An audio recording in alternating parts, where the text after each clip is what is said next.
Ito yung hinahanap namin restaurant mga kalbs. Ito yung naging guide namin itong Laguna restaurant na to. Dito sa may Kuala Lumpur. Ayan. So hanap tayo ng matcheck-checkinan nito. Sa mga in dito marami naman sa mga park nito mga kalbs. So let's check it out. Check in muna tayo dito mga kalbs. Sa may Arena Star. Confirm na natin kung magkano ang per night dito.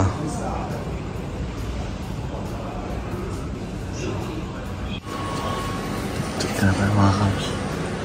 Ganda.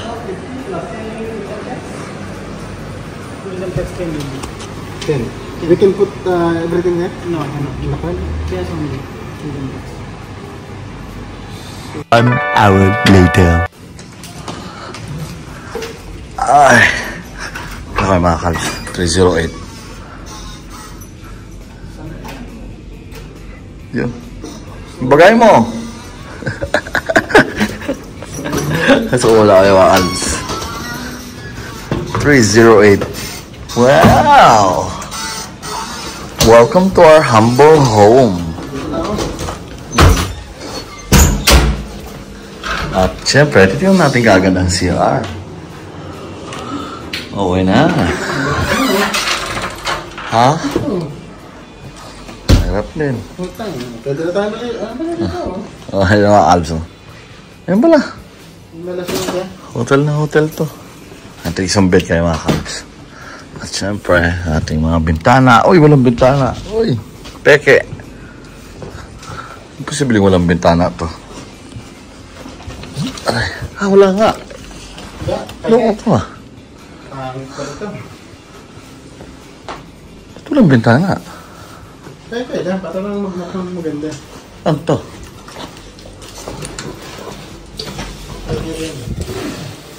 Hostel yata ito, yung tortura. Pwedeng dalawang room. Pang family. Pakap muna kami mga kalbs. 1 hour later. Lumabas lang kami ng hotel mga kalbs. Hanap tayo ng SIM card. Wala pa kasi kami SIM card eh. Ito, bilihan yata to. Itong chayas na to.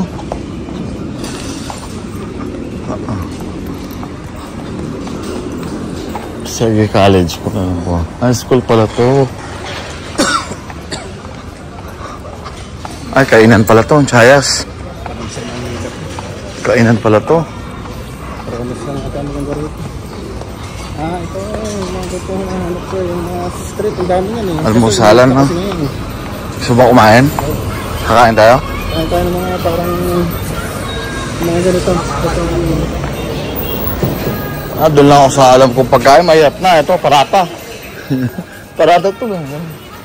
Parata sa akin, parata pa rin. Mga pagkain. Oo. Kumain? O, tara. Ay kaya mga kalbs.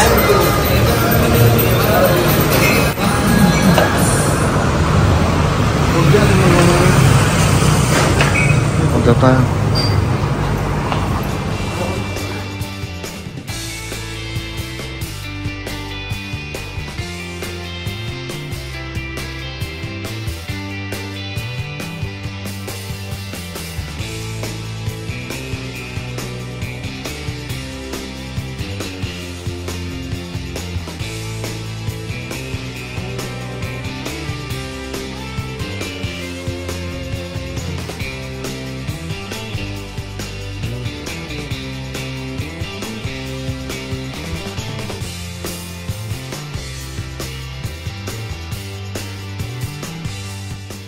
One eternity later.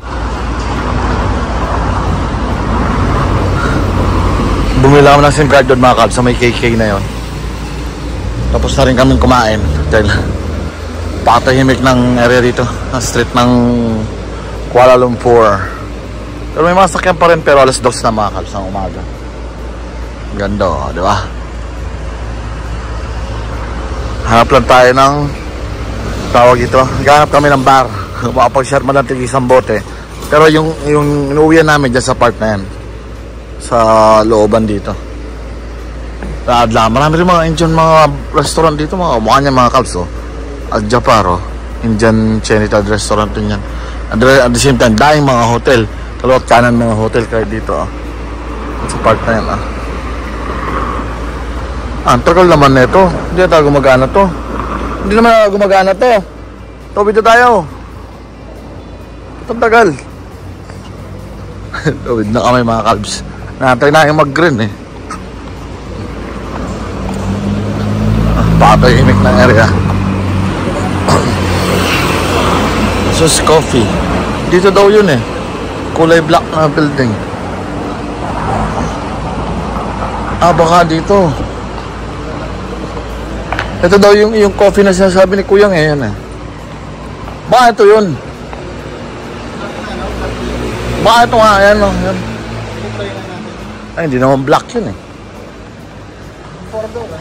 Kaya nga. Eh, ito na yung...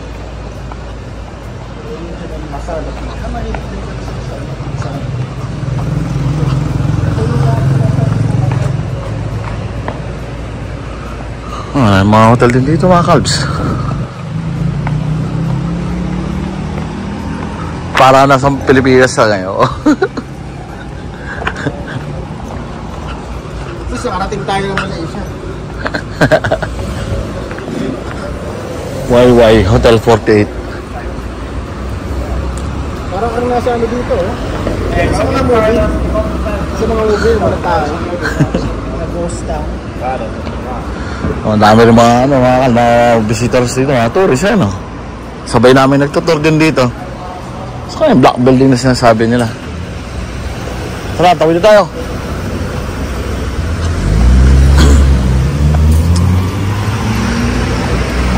Hanap namin yung black building na sinasabi ng kuya, eh. Eh, ito na yung restaurant, eh. Saan yung black building na sinasabi niya?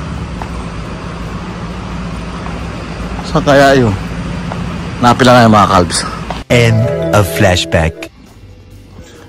Nakabil na kami ng SIM card mga kalbs. Insert ko na din. Ito yung pangalan. May free na daw na 10 GB ito. Sabi kanina. Kaso kailangan mo na namin i-register. We'll see kung ito yung number ko yata. Ayan, no? Saluhan sa'yo. Papagda ko na sa inyo mga kalbs. Ilang araw ko lang gagamitin dito to, eh. Baka wala na ako dito. Bagay mo pala ako dito. So yun. I-register muna siya. Ayan. Hindi ko alam kung paano. Pero magpa-follow kami sa instruction. Ang advice sa amin ni Kuyang na nagtitinda is i-download yung website nito. Itong Celcom DG na app. Parang ganon. So since nandito kami sa loob ng hotel. Ay, bumila rin si parang Gian kanya. Dito na kami sa hotel, eh. May wifi naman. So it's kaya